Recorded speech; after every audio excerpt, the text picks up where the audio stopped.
안녕하세요. 저 오늘은 직업 상담의 목적부터 집단 상담의 장단점까지 어제 했던 부분을 먼저 복습을 하고, 그 후에 집단 상담의 크기에 따른 특징부터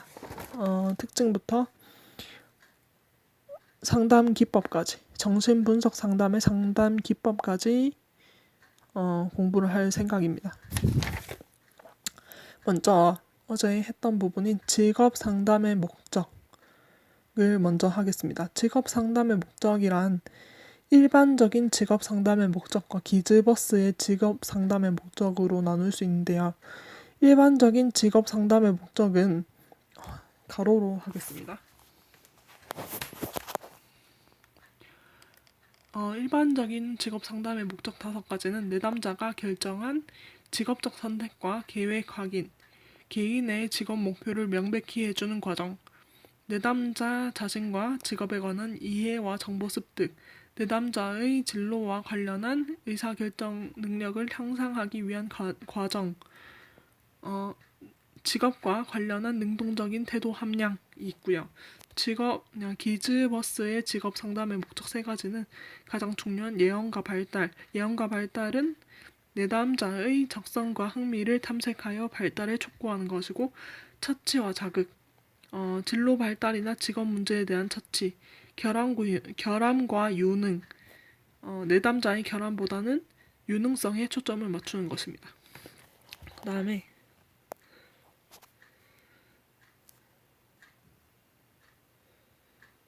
직업 상담의 상담 단계 5가지는 첫 번째로 1단계는 관계 형성, 2단계는 진단 및 특정, 3단계는 목표 선정, 4단계는 개입, 5단계는 평가가 있고, 요거를 이제 6단계로 나누자면 제가 옆에는 이제 칸에 맞춘다고 줄여 썼는데, 6단계로 말씀드리면 1단계는 관계 형성, 2단계는 진단, 3단계는 목표 선정, 4단계는 개요, 5단계는 훈습, 6단계는 종교 또는 종료.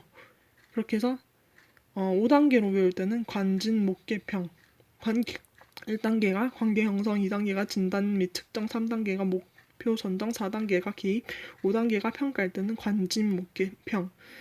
6단계로 구분하였을 때는 관계 형성 및 1단계가 관계 형성, 2단계가 진단, 3단계가 목표 선정, 4단계가 개요, 5단계가 혼습, 6단계가 종결 또는 종료일 때는 관진, 목계, 훈종으로 외우시면 되고, 직업 상담의 상담 단계에 따른 목표 설정 원리 4가지는, 목표는 첫 번째로 실현 가능한 것이어야 하고, 두 번째로 목표는 구체적이어야 하며, 세 번째로 목표는 내담자가 원하고 바라는 것이어야 하고, 네 번째로 목표는 상담자 기술과 양립 가능한 것이어야 합니다.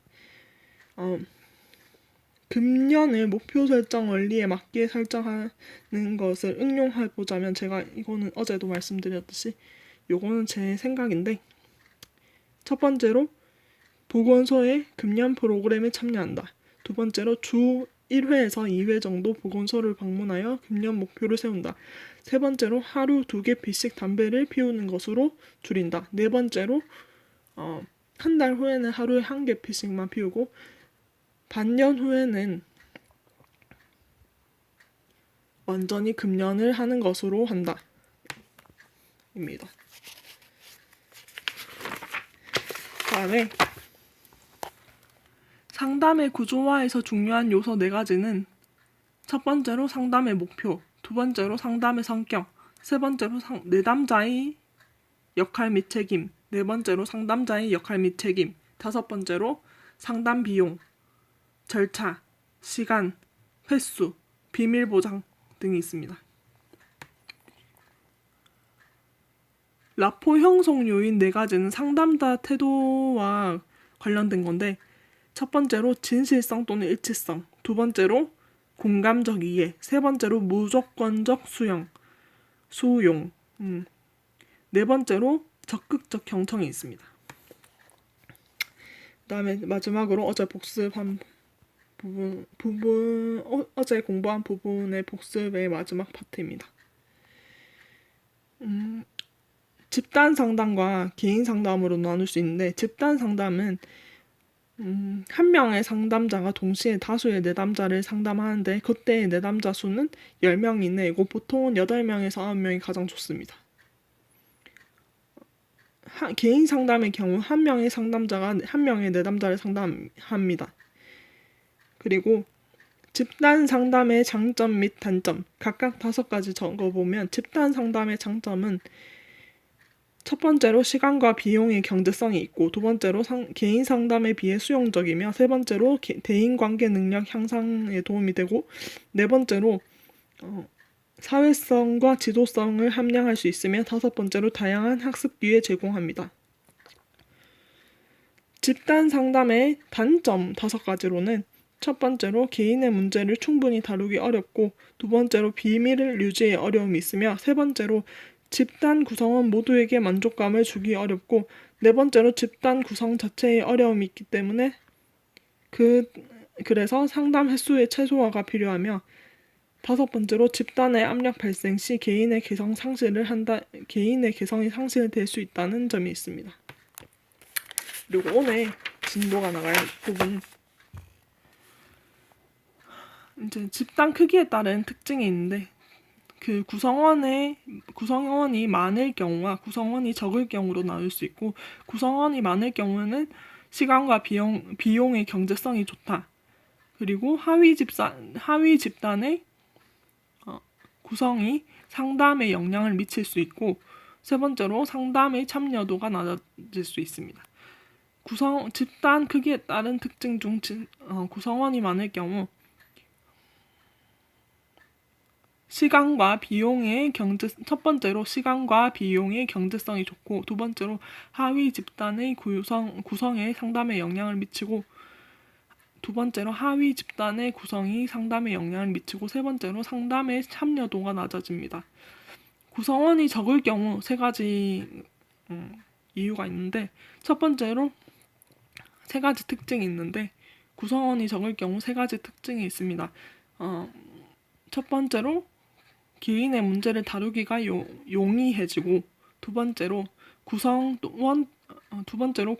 또는 내담자의 이탈이 상담에 영향을 미치며, 세 번째로 상담의 참여도가 높아집니다. 두 번째로 집단 상담의 유형 또는 종류라고 할 수 있는데요. 요것도 3가지가 있는데, 목적에 따른 구분을 하였는데, 첫 번째로 지도 집단 상담, 두 번째로 치료 집단 상담, 세 번째로 자조 집단 상담이 있고, 첫 번째 지도 집단 상담은 정보 전달을 목적으로 집단 지도자에 의해 진행되는 상담으로 강의나 교수법을 활용하며, 두 번째로 치료 집단 상담은 병리적 문제 해결을 목적으로 전문 상담자에 의해 진행되는 상담이며, 세 번째로 자조 집단 상담은 공통의 관심사를 가지고 스스로 조직된 집단 상담입니다. 이 집단 상담 같은 경우에는 치료 집단 상담, 지도 집단 상담, 치료 집단 상담, 자조 집단 상담은 목적에 따른 분류입니다. 그리고 부처의 집단 상담 단계의 3단계가 있는데, 첫 번째 단계는 탐색 단계, 두 번째 단계는 전환 단계, 세 번째 단계는 행동 단계이며, 첫 번째 단계인 탐색 단계의 활동 유형, 부처의 탐색 단계 활동 유형에는 4가지가 있는데, 자기 개방, 첫 번째로 자기 개방, 두 번째로 흥미와 적성의 측정, 세 번째로 측정 결과의 피드백, 네 번째로 불일치의 해결이 있으며, 두 번째 전환 단계에서는 자아상과 피드백 간의 일치가 되면 자기 지식과 직업 세계를 연결하며, 세 번째로 행동 단계에서는 목표 달성을 위한 즉각적인 의사결정이 이루어지는 단계입니다. 이건 탐전 행으로 외우면 됩니다. 그리고 톨버트 집단 상담 구성원의 활동 유형 5가지로는 첫 번째로 자기 탐색, 두 번째로 상호작용, 세 번째로 개인적인 정보 검토, 네 번째로 직업적이고 교육적인 정보 검토, 네 번째로 네 번째로 직업적이고 교육적인 정보 검토. 다섯 번째로 합리적인 의사결정이 있습니다.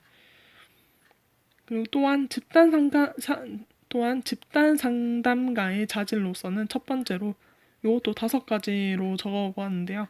첫 번째로 자기 수용, 두 번째로 개방적 소용, 집단 상담가의 자질 5가지는 첫 번째로 자기 수용, 두 번째로 개방적 소양 또는 수용적 태도, 세 번째로 공감적 이해 능력, 네 번째로 타인의 복지에 대한 관심, 다섯 번째로 자발적 모범이 있습니다.